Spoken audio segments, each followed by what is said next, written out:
ভারতের মাথা ব্যথার বড় কারণ হয়ে উঠেছে পাকিস্তান। যুদ্ধ পরবর্তী পরিস্থিতিতে দুই দেশকে পরাস্ত করতে নানান ধরনের ফন্দি ফিকির করছে। অস্ত্রের খেলা বন্ধ হলেও কূটনীতির খেলা চলছে। ভারত একদিকে ভোগ করছে আমেরিকার শুল্ক সাজা, অন্যদিকে পাকিস্তানের নানাবিধ হুমকি। পাকিস্তানের সাথে ভারতের সম্পর্কের টানাপোড়েনের ইতিহাস বহু পুরনো হওয়ায় সৌদি পাকিস্তান মুসলিম ভ্রাতৃত্ব জোটকে হুমকি হিসেবে দেখছে ভারত। সম্প্রতি রিয়াদে পাকিস্তানের প্রধানমন্ত্রী শেহবাজ শরীফ এবং সৌদি যুবরাজ মোহাম্মদ বিন সালমানের আলিঙ্গনের মধ্য দিয়ে দুই দেশের মধ্যে একটি কৌশলগত পারস্পরিক প্রতিরক্ষা চুক্তি স্বাক্ষরিত হয়। এই চুক্তি পাকিস্তানের সঙ্গে সৌদি আরবের সামরিক সম্পর্ককে আরও দৃঢ় করে তোলে। সৌদি কর্মকর্তারা এটিকে দীর্ঘদিনের সহযোগিতার আনুষ্ঠানিক রূপ হিসেবে দেখলেও ভারত অনেকটাই ভিন্নভাবে বিষয়টি দেখছে। কারণ চুক্তির একটি গুরুত্বপূর্ণ ধারা বলছে, যে কোনো এক দেশের উপর আক্রমণ মানে উভয় দেশের উপর আক্রমণ। ভারতের নিরাপত্তা বিশ্লেষকরা এটিকে দেশটির নিরাপত্তার জন্য সরাসরি হুমকি হিসেবে দেখছেন। বিশ্লেষক ব্রহ্মা চেল্লানেই মনে করেন, সৌদি এই সিদ্ধান্ত নিয়ে ভারতের প্রতি একটি শক্ত বার্তা দিয়েছে। তার মতে সৌদি চায় পাকিস্তানের মতো একটি অর্থনৈতিকভাবে দুর্বল অথচ পরমাণু শক্তিধর মিত্রকে পাশে রাখতে, যাতে তাদের সামরিক ও কূটনৈতিক অবস্থান আরও শক্তিশালী হয়।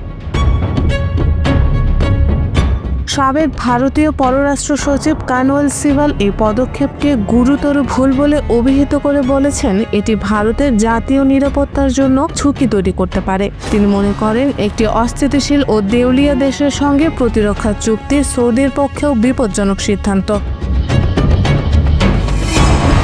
ভারত সরকার এখনও এ নিয়ে সরাসরি প্রতিক্রিয়া না জানালেও পররাষ্ট্র মন্ত্রণালয় বলছে তারা বিষয়টি খতিয়ে দেখছে এবং আশা করছে ভারত সৌদি কৌশলগত অংশীদারিত্ব, পারস্পরিক স্বার্থ ও সংবেদনশীলতা বিবেচনায় থাকবে।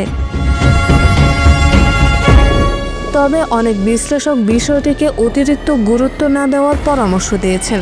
বিশ্লেষক মাইকেল কুগেলম্যান বলেছেন, এই চুক্তি সরাসরি ভারতের বিরুদ্ধে নয়, বরং এটি সৌদির পক্ষ থেকে তাদের নিরাপত্তা নীতি বৈচিত্র্যময় করার একটি কৌশল মাত্র।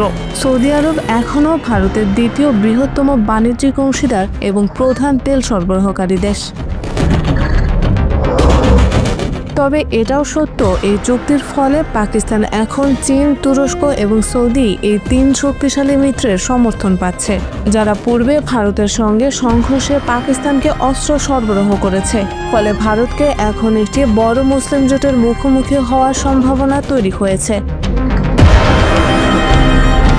বিশ্লেষক হুসেন হাক্কানি বলেন, এই চুক্তি পাকিস্তানের জন্য অনেকটা সেই রকম যেমন কোল্ড ওয়ার চলাকালে যুক্তরাষ্ট্র তার পেছনে ছিল।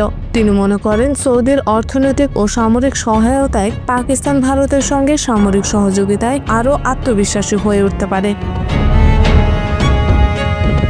তবে অনেকে মনে করেন এটি নতুন কিছু নয়। পাকিস্তান ও সৌদির মধ্যে প্রতিরক্ষা সম্পর্ক বহু পুরনো।